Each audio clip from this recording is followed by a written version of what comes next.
Shalom, selamat pagi, selamat bertemu kembali dalam program kita membaca Alkitab setiap hari. Pagi hari ini kita masuk dalam episode 16 Juni dan saya terus mengajak kita, Bapak dan Ibu, mari kita ikuti terus pembacaan Alkitab kita. Mari kita terus bertumbuh di dalam firman Tuhan. Mari kita jadikan Alkitab kita ini menjadi bacaan harian dalam setiap hari-hari kita. Amin. Dan sebelum kita lanjutkan, saya undang kita mari berdoa. Bapak yang baik, kembali kami bersyukur Tuhan buat anugerah Tuhan yang besar yang menyertai hari-hari kami. Sepanjang malam kami boleh menikmati istirahat yang baik, dan pagi hari ini kami beroleh kekuatan baru untuk menjalani aktivitas kami. Dan biarlah kiranya tuntunan firman-Mu ada menyertai kami, menjadi renungan bagi kami, sehingga kami senantiasa bersekutu indah bersama firman Tuhan. Di dalam Yesus Kristus kami berdoa, haleluya, amin. Baik, pagi hari ini tema bagi kita Hari Pentakosta. Hari Pentakosta. Saya akan bacakan dalam Kisah Para Rasul 2 ayat 1 sampai ayat yang keempat. Ketika tiba hari Pentakosta, semua orang percaya berkumpul di satu tempat. Tiba-tiba turunlah dari langit suatu bunyi seperti tiupan angin keras yang memenuhi seluruh rumah di mana mereka duduk. Dan tampaklah kepada mereka lidah-lidah seperti nyala api yang bertebaran dan hinggap pada mereka masing-masing. Maka penuhlah mereka dengan Roh Kudus, lalu mereka mulai berkata-kata dalam bahasa-bahasa lain, seperti yang diberikan oleh Roh itu kepada mereka untuk mengatakannya. Pada hari Pentakosta, artinya hari ke-50. Hari Pentakosta ini yang kita baca di dalam Kisah Para Rasul 2 ini, semua orang percaya berkumpul di satu tempat dalam rangka memperingati hari bebasnya bangsa Israel dari Mesir. Jadi ini diperingati karena ini juga perintah Tuhan bagi orang Israel, supaya ini hari ke-50 atau hari Pentakosta ini selalu diperingati. Itu berkaitan dengan pemberian 10 hukum Tuhan dan juga perayaan syukur karena panen gandum. Demikianlah perintah Tuhan di dalam perjanjian lama. Tetapi saudaraku yang dikasihi Tuhan, ada satu peristiwa yang terjadi di saat mereka berkumpul di satu tempat pada hari Pentakosta itu. Dikatakan ayat yang kedua, tiba-tiba turunlah dari langit suatu bunyi seperti tiupan angin keras yang memenuhi seluruh rumah di mana mereka duduk. Ayat yang keempat dikatakan, maka penuhlah mereka dengan Roh Kudus, lalu mereka mulai berkata-kata dalam bahasa-bahasa lain seperti yang diberikan oleh Roh itu kepada mereka untuk mengatakannya. Dikatakan mereka semua dipenuhi Roh Kudus dan mereka mulai berkata-kata dalam bahasa-bahasa lain. Nah, ini satu peristiwa yang terjadi di dalam Kisah Para Rasul ini, dan inilah yang sering kita peringati di khususnya aliran Pentakosta. Ya, ada ibadah 10 malam. Tetapi yang ada dalam Kisah Para Rasul ini, mereka memperingati bukan hari ke-50 setelah Yesus naik ke surga, tetapi mereka memperingati hari bebasnya bangsa Israel dari Mesir.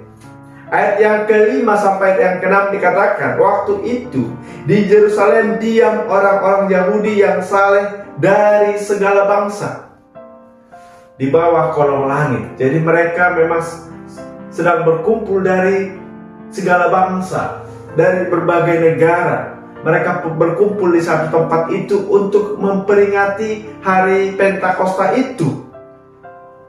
Ketika turun bunyi itu, berkerumunlah orang banyak. Mereka bingung karena mereka masing-masing mendengar rasul-rasul itu berkata-kata dalam bahasa mereka sendiri.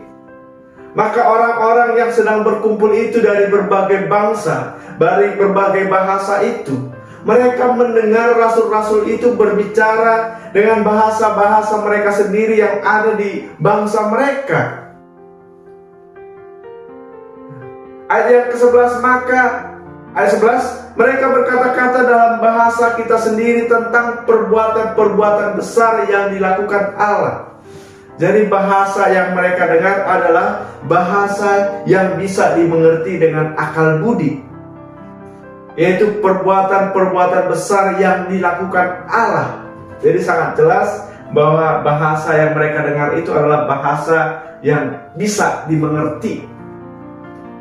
Ini berbeda dengan yang terjadi dalam 1 Korintus pasal yang ke-14 ayat yang ke-14. Paulus mengatakan, sebab jika aku berdoa dengan bahasa roh, maka rohkulah yang berdoa, tetapi akal budiku tidak turut berdoa. Karena bahasa roh itu tidak dimengerti oleh akal budi, kecuali ada yang menafsirkan. Jadi di Kisah Para Rasul 2 ini bukan bahasa roh, tetapi bahasa lain. Bahasa roh tidak dimengerti oleh akal budi, tetapi bahasa lain ini adalah orang lain yang memakai bahasa itu bisa mengerti.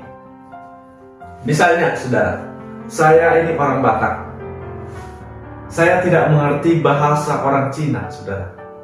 Tapi istri saya orang Cina, dia tidak mengerti bahasa Batak. Ya.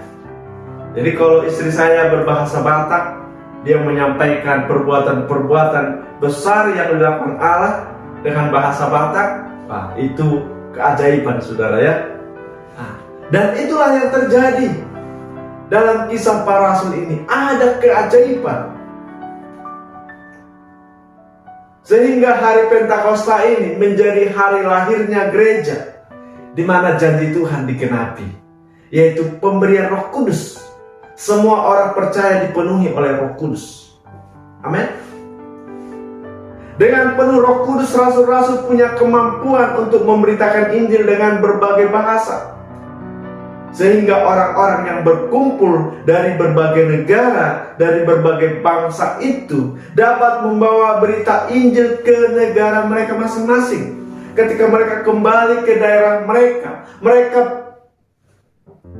menjadi saksi. Mereka bersaksi tentang perbuatan-perbuatan besar Allah yang terjadi pada hari Pentakosta itu, sehingga berita Injil lebih luas diberitakan. Jadi sangat jelas, saudara, bahwa tujuan dipenuhi oleh Roh Kudus supaya berita Injil sampai ke ujung bumi. Itulah yang menjadi tujuannya. Jadi hari Pentakosta ini menjadi hari lahirnya gereja. Amin. Menjadi satu peristiwa yang kita peringati, atau menjadi satu peristiwa orang-orang percaya dipenuhi oleh Roh Kudus, supaya menjadi saksi Tuhan, supaya kerajaan Allah sampai ke ujung bumi. Amin. Demikian renungan kita pagi hari ini. Tuhan memberkati. Kita berdoa. Terima kasih Tuhan buat renungan firman Tuhan yang boleh kami dengar hari ini, dan biarlah Tuhan firman-Mu menjadi berkat bagi kami, menjadi rema dalam hidup kami. Di dalam Yesus Kristus kami berdoa. Haleluya. Amin. Selamat pagi, selamat beraktivitas. Tuhan Yesus memberkati kita. Shalom.